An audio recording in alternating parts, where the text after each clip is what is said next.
Skillfully place each shrub and koi pond to make the most elegant garden in Miyabi.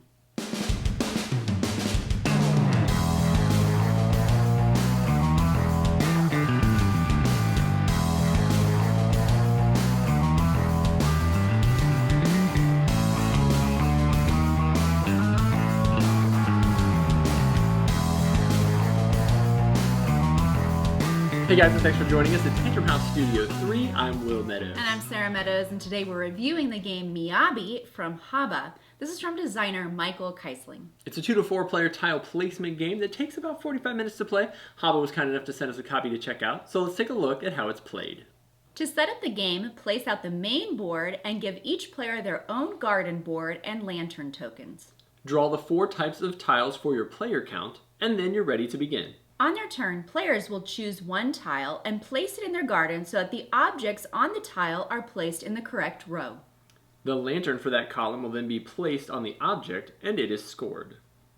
New tiles must have their objects located in an unscored column, but they may be placed on top of another tile and will score points equal to the number of objects pictured multiplied by the level they are on.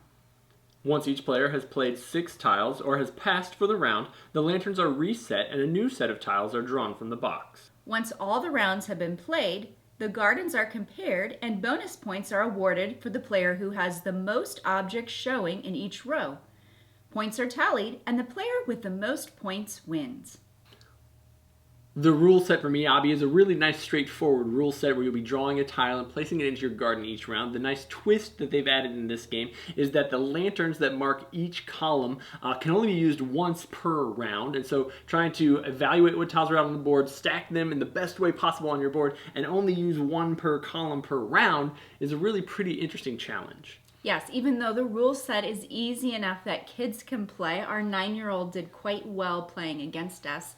It does have plenty of a challenge for adults, especially at a lower player count where not all the tiles are going to be available for the whole game. There are a lot of different ways to score in the game. You'll be scoring each round based on where you place your lantern at, but at the end of the game, there's bonus scoring for whoever has the most and the second most of each type. There are also points awarded for if you're able to get up to level 5 in your garden, and so trying to build out areas large enough to be able to stack those tiles so that you can score the big bonus points at the end of the game will help you push along right at the end, and it's got one of those really nice types of weight at the end of the game where you don't know for sure who's got it in the bag, and you're all kind of hoping and fingers crossed that you'll be able to score those bonuses at the end round. Yeah, it is tricky to be able to stack up high enough to gain that bonus token at in the middle of the game, because when you cover up a object on your board with another tile, that doesn't count towards those end bonuses for each row. So you really do need to weigh the pros and cons of covering up already placed tiles, because you will not use those to score the points towards the bonus at the end. Yeah, and Miyabi's also got a bunch of other additional bonus ways to score and additional variants to the game that you can play. Some of those are things like having the most connected objects or the most not connected spaces on the board. There's also a pretty cool frog expansion. I don't know what that's called, but this is the frog expansion. The frog expansion, where you actually have a frog token who can only jump on the same level plane or higher and cannot jump on any objects, and so you've got to kind of move this other piece around the board as well. You score each time you go up around. If you can get all the way to the top, you're scoring 5 points as you go each round, and then when you get to the top, you turn into a golden frog, and he can then hop down and around, and it just makes it a whole lot easier to move him around. Some really interesting additional things to keep track of if you want to play with those variants.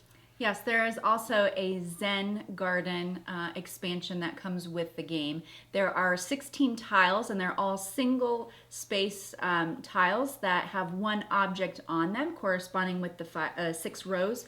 And that one you may place on your board, and nothing can ever go on top of it, so it does limit you, but it will allow you to score 1 point for every object in the grid around it.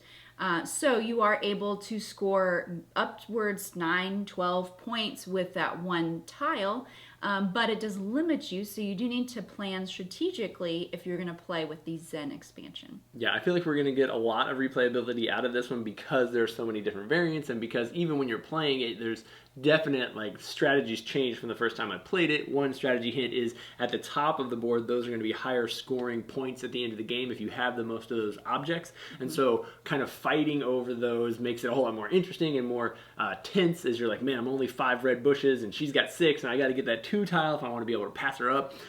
There's lots of ways you can optimize your scoring in the game, and so replaying it to master just the base game, let alone the 5 or 6 additional options that you have for scoring. Yeah, and then those tiles are different shapes, and so there are a few rules that we didn't mention, like it can't hang over the edge of your board, or you can't have empty spaces that you lay a tile over an empty space. Normal tile laying rules for those, but that does weigh into when you're trying to get those points. When you lay a tile that has 3 objects on it and you lay it in the 5th level, that's 15 points that you're gaining just for laying that one tile. But it is very difficult to do, to have 3 areas stacked up that high that you could lay a tile on top of. I would like to point out for our audience that this is one of the few games that I've beat Sarah at every time we played it. It is and that's very probably interesting why I for enjoy a it so much. tile laying game. I normally crush Will. Crushes me. We've had a lot of fun with it. The art style is very sharp. It looks great on the table. If it sounds like something you'd be interested in, be sure to check out Miyabi from Haba. And then as always, thanks so much for liking, following, subscribing, and following along here at Tantrum House.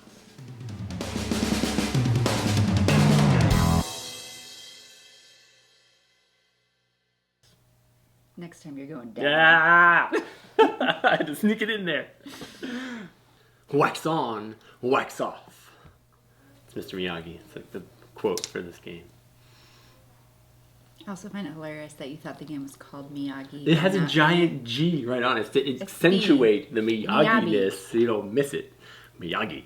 How come yours can be wrong but mine can't be wrong? That probably won't make it the outtakes. I wanted it. Mr. Miyagi would be awesome. Where's that game? This is awesome too.